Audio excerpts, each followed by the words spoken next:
Eh bien, c'est notre deuxième jour de périple. Nous sommes repartis après une nuit au camping de Carhaix. Nous venons de ce chemin que vous voyez ici et arrivé au niveau de ce joli pont de pierre, eh bien, la voie de halage change de côté.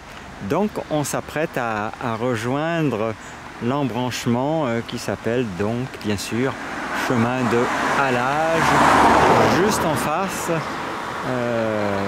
Non loin du vélo de Léna, voilà, et donc de l'autre côté du pont on va avoir cette vue là en continuant sur le canal après avoir changé de bord, ce qui a bien failli nous induire en erreur ce matin. On avait commencé à se rediriger vers Brest en réalisant que c'était peut-être pas le bon côté. Voilà, et bien si tout va bien, ce soir nous serons au bord du lac de Guerlédan. Le temps est gris, à peine bruneux, donc plutôt un temps très agréable pour circuler.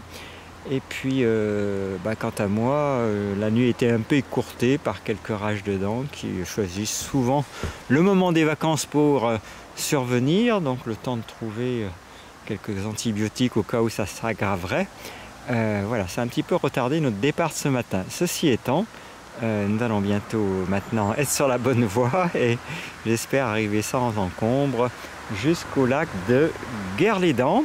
Une petite pancarte à proximité de cet embranchement nous retrace un peu d'histoire par rapport au port de Carhaix et au canal de Nantes à Brest. On vous lit simplement l'introduction. Bien plus que pour désenclaver une Bretagne intérieure délaissée, Bonaparte fait construire le canal de Nantes à Brest par souci militaire en 1803. En guerre contre l'Angleterre, il voit régulièrement ses arsenaux bloqués, d'où un problème d'approvisionnement.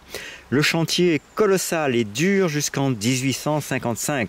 La guerre avec l'Angleterre étant achevée, le canal profite alors surtout à l'agriculture centre-bretonne. La chaux, la marne et les engrais chimiques en provenance de l'estuaire de la Loire permettent une nette amélioration des rendements agricoles et l'abandon de la jachère. Le canal permet en échange d'approvisionner les grandes agglomérations en céréales, froment, blé noir et avoine produites en centre-Bretagne. Il est enfin la voie par excellence de la circulation des matériaux de construction, pierre, bois et surtout ardoise, dont la production en poer atteint son apogée à la fin du 19e siècle. Voilà pour ce petit épisode du canal. Il y a encore un petit morceau. Pourtant, la fin du siècle voit l'essor du chemin de fer, puis du transport routier, et le canal ne résiste pas à la concurrence. Le coup de grâce vient dans les années 1920, la construction du barrage de Guerlédan qui coupe le canal en deux. La portion reliant Guerlédan à Châteaulin étant rayée des voies navigables en 1957. Quel dommage, a-t-on envie de dire rétrospectivement. Voilà. Eh bien, ceci étant, nous allons donc poursuivre notre route justement en direction de Guerlédan et de cette fameuse portion qui a été rayée des voies navigables en 1957.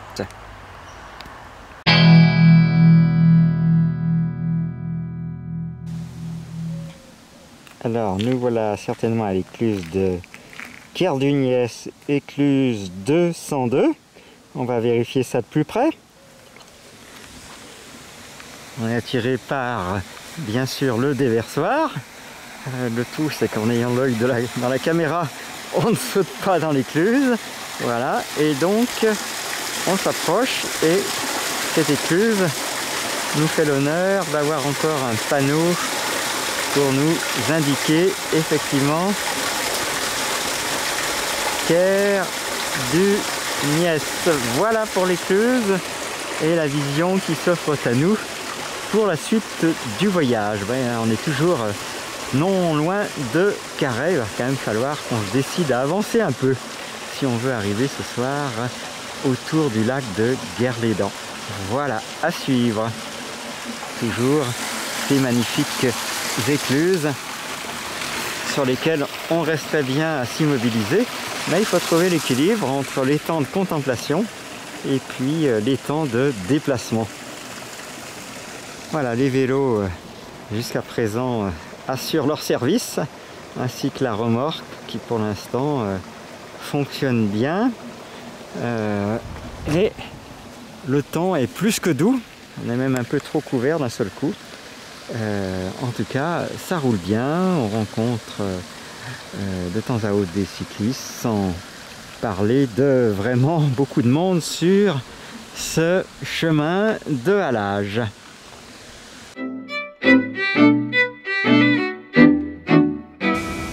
Un point au loin, c'est Léna qui arrive, et bien il commence à faire sérieusement trop chaud, donc c'est une pause aussi qui va nous permettre de retirer les caouets, pulls verts et pantalons de pluie.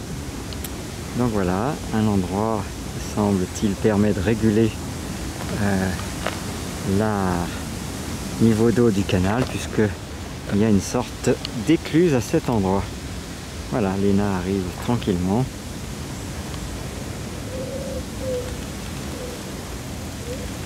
La voici, la voilà.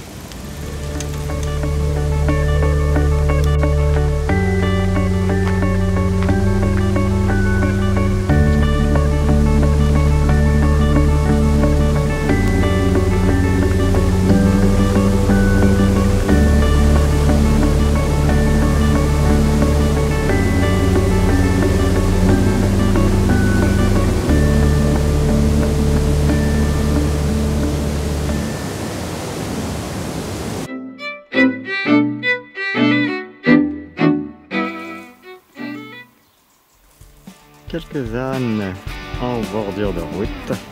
Voilà, on n'a pas pu s'empêcher de s'arrêter quelques instants pour les saluer. Bon, on ne peut pas dire qu'ils nous aient salués en retour, mais en tout cas, voilà.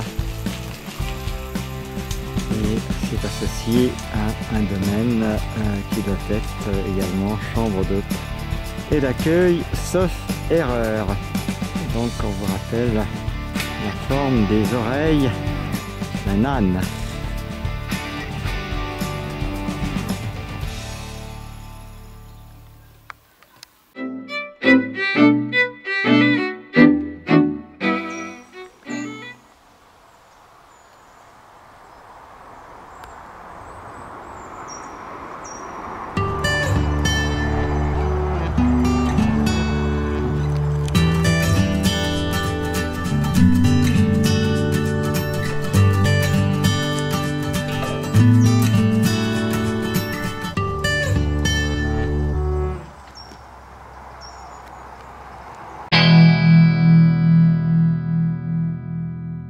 Pique-nique et recharge batterie.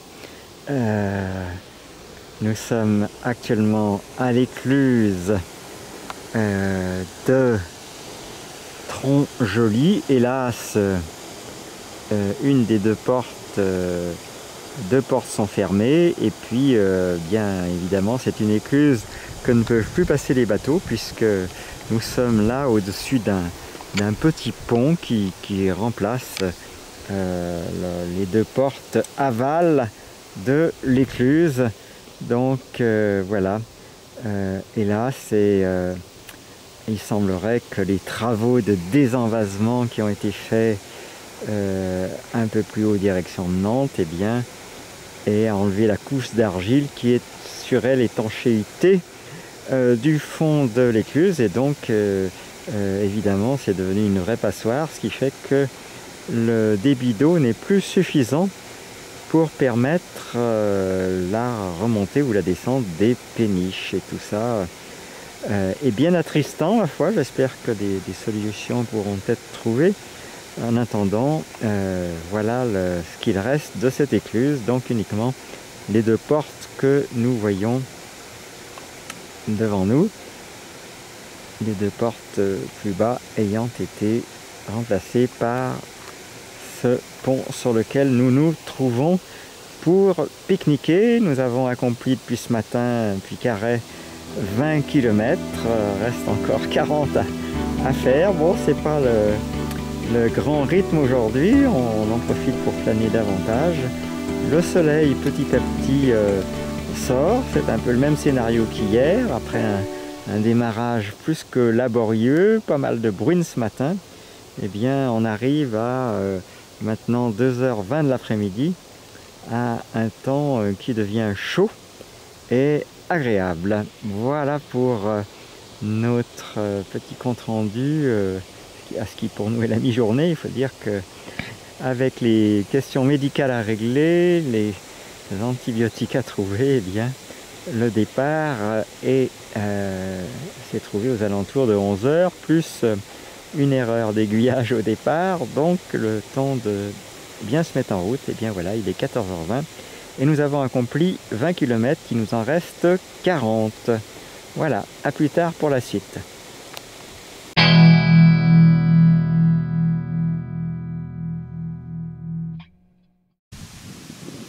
Eh bien, mardi 14 août, 15h35, plus de 90 km au compteur. Nous voici à l'écluse numéro 159 de Kistinik. Depuis la dernière écluse, eh bien, les écluses effectivement n'ont pas de porte aval, ce qui est un peu attristant de voir que la moitié a été en fait retirée.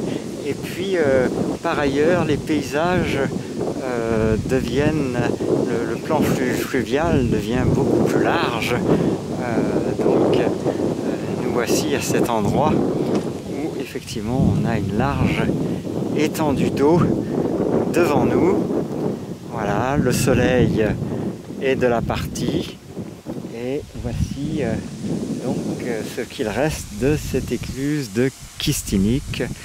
Plus de porte ni aval ni amont, les précédentes il restait encore la porte amont et là eh bien on distingue tout juste les traces dans le rocher de ce monument que représentait l'installation de ces écluses le long du canal de Nantes à Brest. Voilà un lieu qui reste superbement agréable à parcourir en vélo. Aucun problème technique à déplorer depuis notre départ, si ce n'est la nécessité de resserrer les vis du dispositif qui maintient la remorque Anderson. Donc je vous remontre en passant ce dispositif très pratique quand ça marche bien, peut-être un peu fragile, c'est surtout en cas de retournement que le problème se pose, et donc j'ai dû resserrer un peu la vis de maintien, cette vis que vous voyez au centre là, que j'avais desserrée parce que la rotation de la pièce connectée au vélo, cette pièce là, n'était plus très libre, et donc voilà, et donc là l'écluse a laissé la place à un petit pont que voici, et donc il nous reste pour aujourd'hui 30 km à accomplir. Donc on est là actuellement, il ne reste guère que la barrière pour cette écluse numéro 159, écluse de Kistinik, et voici la vue en provenance de Nantes, toujours autant de beauté et d'émerveillement sur ce canal de Nantes à Brest, que bien sûr on vous encourage à parcourir. C'est un monument vivant, animé par un écoulement de l'eau, qui est une véritable bénédiction, et qui malheureusement a été perturbé par différents facteurs, dont les remembrements qui ont amené la suppression de certains petits courants qui venaient alimenter le courant global, et puis bien sûr la construction bien imprudente de ce canal de Guerlédan, avec peu de respect, me semble-t-il, pour le travail de ceux qui avaient contribué à la création de ce chef-d'œuvre qu'est le canal de Nantes à Brest, une gigantesque qui ne peut que laisser émerveiller devant les trésors d'énergie et surtout grand grand respect à tous ceux qui ont contribué à sa construction. Voilà, un canal qu'on vous invite à vivre, car c'est en le parcourant à vélo au fond qu'on a davantage le temps de réaliser ce que ça représente, tout cela pouvant rester un tant soit peu intellectuel lorsqu'on l'aborde uniquement au travers des livres d'histoire ou de géographie. Donc évidemment, on vous invite toutes et tous à découvrir ce patrimoine de Nantes à Brest, Brest à Nantes. Voilà une autre manière de voyager et de revisiter l'histoire et peut-être de relativiser ce que nous appelons aujourd'hui le progrès. Voilà, eh bien, Léna devrait arriver d'un instant à l'autre. Il nous restera 30 km pour rejoindre le camping Le Point de Vue. Donc on va trouver à proximité du lac de Guerlidan. En attendant, on remarque de ci de là sur cette portion, comme vous le voyez sur ce pilier, des marquages de sentiers de grande randonnée, tant à droite qu'à gauche à ce niveau-là. Voilà. Et c'est donc un sentier qu'on peut parcourir de multiples façons.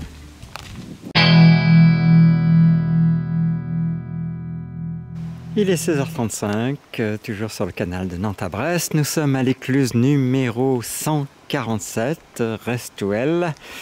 Comme quasiment toutes les écluses maintenant, eh bien, nous avons une des deux portes, un des deux côtés de l'écluse qui est fermé. Hein, on voit cette porte actuellement fermée. Et puis l'autre a été, hélas, remplacé par un pont plein de charme. Et puis là, voici la maison éclusière qui semble pour le moins à l'abandon. Voilà, c'est bien dommage, car ces maisons éclusières contribuent à égayer ce parcours. On n'y trouve plus guère d'inscription. Et puis voilà une vie plus globale d'où nous venons. Et voici donc où nous allons. Il nous reste, sauf erreur, combien ?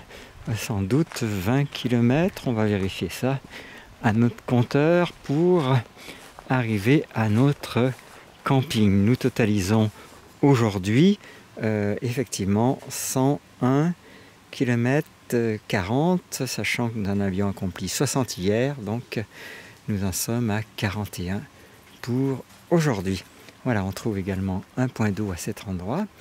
Et puis, eh bien, on va poursuivre tranquillement notre parcours, sachant que Léna ne va pas tarder à nous rejoindre. On l'aperçoit déjà au loin. Et donc, nous faisons, comme nous l'avons signalé, une étape, une pause tous les 10 km. Voilà, cette partie-là, la dernière tranche de 10 km, étant quasiment constamment en descente. Donc, c'est vrai que ça roule très très bien. Voilà, eh bien, Léna toute heureuse de me rejoindre. Et il nous reste donc 20 km. Voilà, à bientôt pour la suite.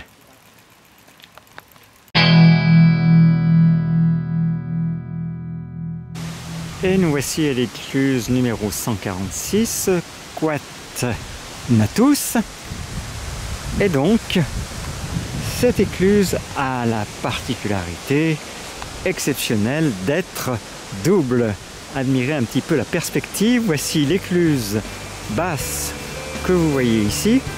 Et puis l'écluse haute que vous voyez d'ici. Donc voilà, on a cette écluse haute et l'écluse basse. On va se diriger vers le bas pour avoir une mise en perspective des deux écluses successives accolées l'une à l'autre. On les franchit, il y a une porte commune en réalité aux deux écluses qui est cette porte que vous apercevez ici. Donc vue en aval d'une écluse en aval et puis l'écluse double où nous nous trouvons actuellement. Une première porte, la deuxième porte, admirez sa hauteur, je m'en rapproche, et puis cette deuxième porte en fait débouche sur une deuxième écluse plus en amont. Et donc voilà la chose. Donc on va parcourir le quai qui se trouve entre le long de l'écluse basse, et puis des escaliers vont nous permettre de passer à l'écluse haute. Alors c'est parti pour ce petit périple, voilà, avec le déversoir ici du bas, et puis on aperçoit au loin le déversoir du haut. Alors quelque chose de tout à fait exceptionnel sur ce canal, un canal qui n'a pas fini de nous surprendre par tout ce qu'il représente comme construction, ingéniosité et puis savoir-faire avec des moyens de l'époque. Donc voilà, nous voici arrivés en haut de l'escalier, et là on aperçoit cette écluse, quelque chose de tout à fait exceptionnel. Donc là je suis entre le déversoir et l'écluse haute. Tout ce qu'on peut dire, c'est que ce canal force l'admiration et nécessiterait certainement un mouvement collectif plus vaste pour prendre conscience de sa valeur et de ce qu'il peut représenter.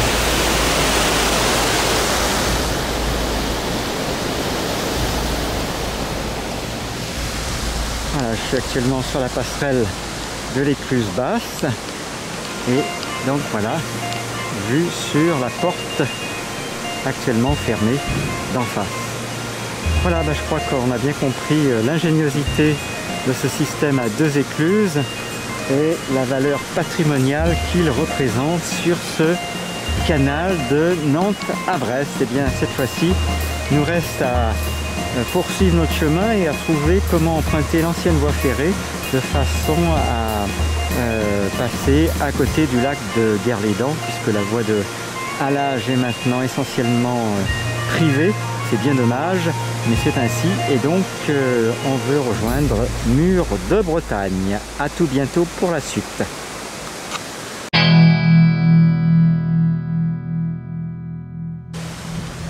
Eh bien, notre périple se poursuit direction camping Le Point de Vue du lac de Guerlédan. On n'a pas trop d'idée de combien il nous reste à parcourir. Le soleil nous accompagne pour cette fin de journée.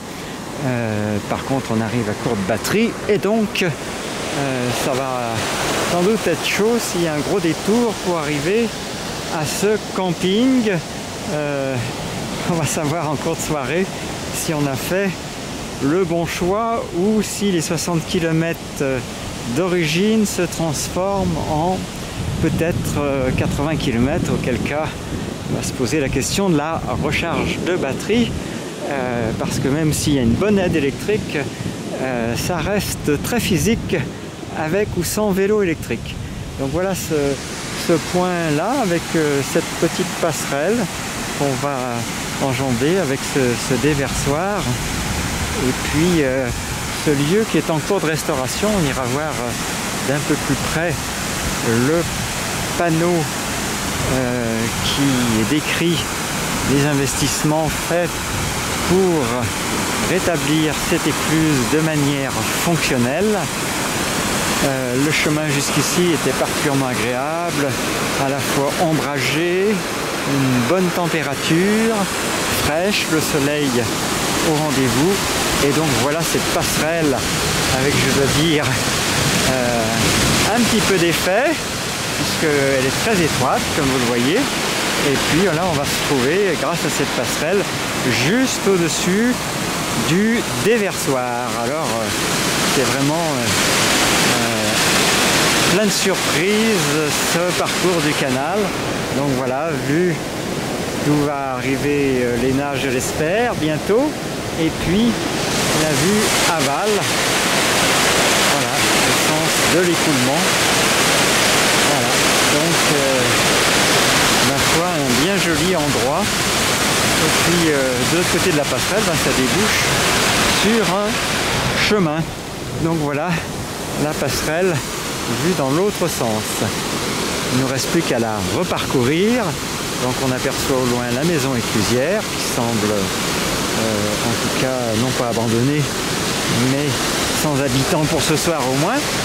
Et donc voilà, vue sur l'eau qui coule tout en bas. Attention à ne pas lâcher la caméra. Voilà.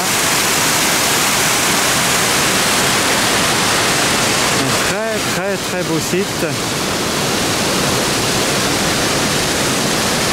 Voilà, avec comme point de repère un chiffre 6 en bordure du chemin de halage. Voilà, il vaut mieux faire confiance à la passerelle vu l'endroit que nous traversons. Voilà, et puis cette écluse apparemment restaurée qui permettra sans doute la navigation sur une partie de cette voie fluviale. On va jeter un petit coup d'œil sur le panneau décrivant les travaux de restauration en cours.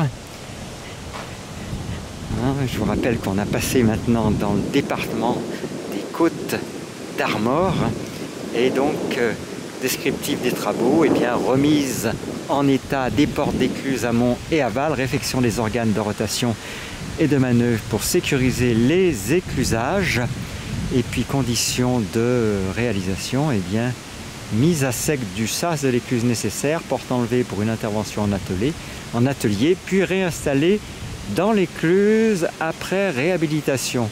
De gros travaux donc en perspective. Voilà, cofinancé par la région Bretagne.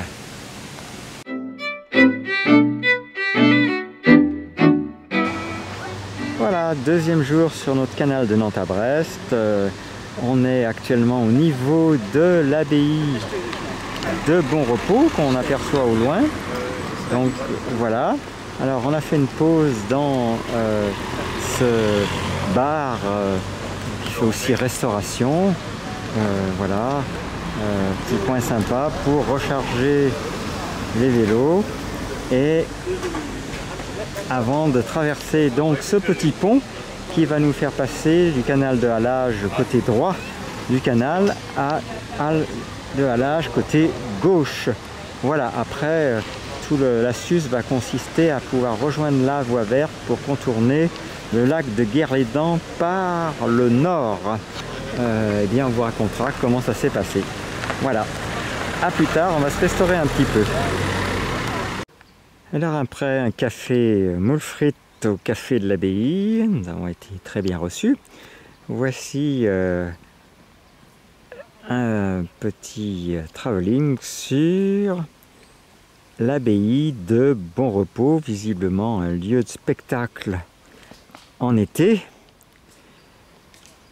qui doivent être grandioses au vu de ces magnifiques ruines dont je vous laisse découvrir le décor d'arrière-plan que cela offre pour toutes sortes de spectacles. À la suite de quoi nous allons continuer jusqu'à l'écluse 237 et nous mettre en quête de la voie verte de façon à rejoindre ce soir Mur de Bretagne. Il est actuellement très précisément 20 h.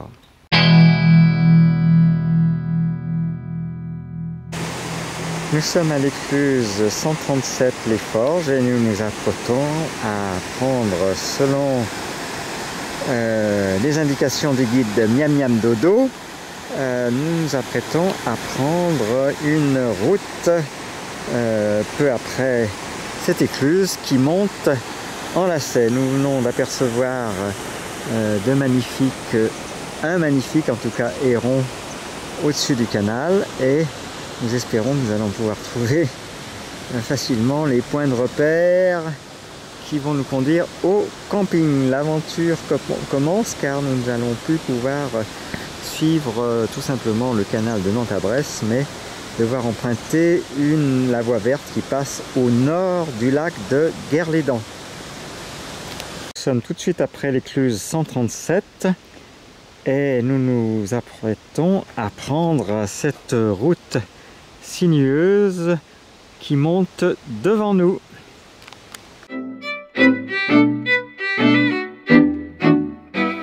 Nous sommes sur la voie verte au-dessus du lac de Guerlédan et Léna va pas tarder à me rejoindre sur cette voie verte que nous suivons peu après l'écluse 137. Donc nous avons traversé les gares Tibrise et on va passer à l'ancienne gare de Corrèze. Voilà.